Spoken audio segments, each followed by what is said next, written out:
Are all marketers liars? I mean, it's a pretty bold question, right? We've all seen those ads that just feel off. But what if the greatest marketers are actually amazing storytellers, and we're the ones lying to ourselves? Dear book lovers, welcome to another high-speed book summary from Summarypedia. We're here to bring you more titles in less time. In this explainer, we're going to dive deep into the incredibly practical lessons from the book All Marketers Are Liars by the one and only Seth Godin. Now, this book is an absolute game changer for anyone with an idea to spread. You could be running a business, a nonprofit, or honestly, just trying to persuade your friends. It will completely rewire how you think about marketing and communication. So to kick things off, Godin starts with a huge claim. The way marketing has always been done? Yeah, that's over. The rulebook has been completely tossed out. You see, we used to live in what he calls the golden age of marketing. Think about a time with like 3 TV channels. If you had the cash, you could just buy a ton of commercials. You could literally create a desire for something people didn't even know they needed, and you could sell just about anything. But that world is gone. Today, we are just drowning in messages. We don't trust ads, we use ad blockers, and our thumb is always ready to hit skip. That old method of just buying people's attention, it just doesn't work anymore. Okay, so if spamming people with ads is broken, what does work? Well, this leads us to Godin's single biggest idea, and trust me, it's a powerful one. It's not about your product's features and facts, it's all about the story you tell. This quote right here is the heart of the entire book. See, great marketers are storytellers. The ones who fail, the ones who get it wrong, those are the liars. And the difference isn't about the facts, it's about authenticity. A lie is a story that's inconsistent, one that falls apart under pressure. A great marketing story, on the other hand, feels true because every part of it is consistent. Let me give you a perfect example of this in action. Riedel wine glasses. The story goes that these expensive, beautifully shaped glasses are specially designed to make wine taste dramatically better. And wine experts, connoisseurs, they swear by it. They say they can absolutely 100% taste the difference. But here's the kicker. When scientists do double-blind taste tests, where nobody knows which glass they're drinking from, guess what they find? Absolutely zero detectable difference. A $1 glass from a discount store performs exactly the same as a $20 fancy glass. The facts say the glass doesn't matter at all.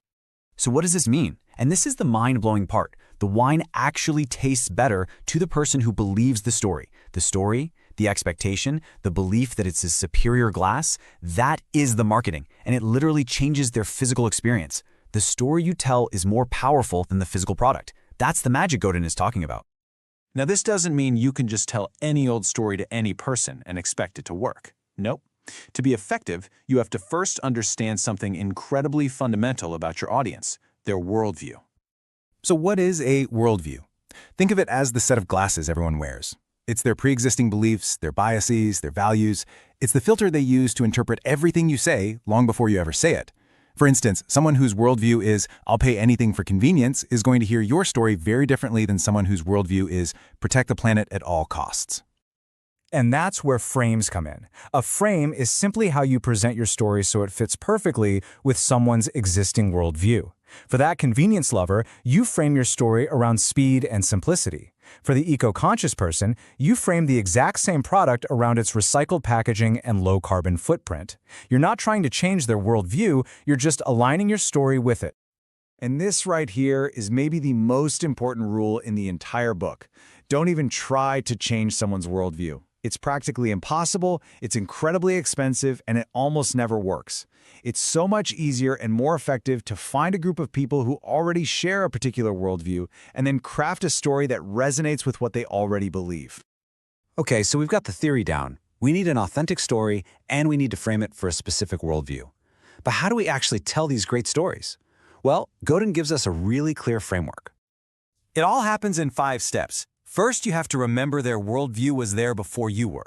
Then, you need to do something new or different to get noticed. Our brains are wired for that.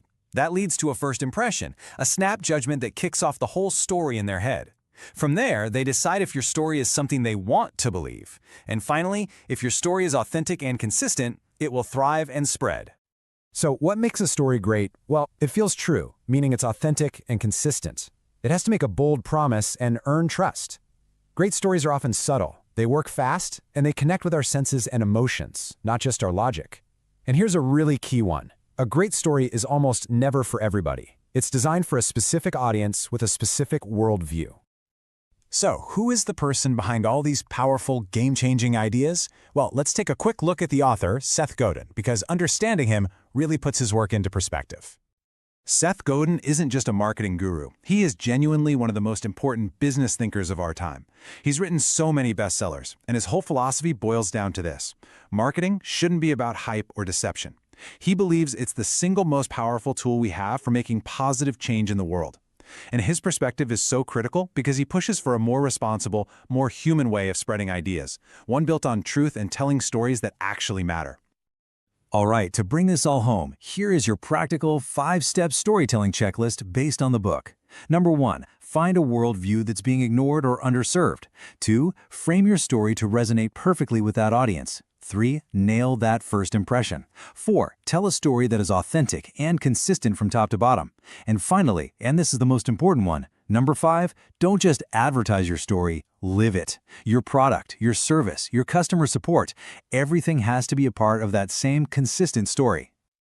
Thanks so much for watching. Don't forget to like, comment, share, and subscribe for more high-speed book summaries from Summarypedia.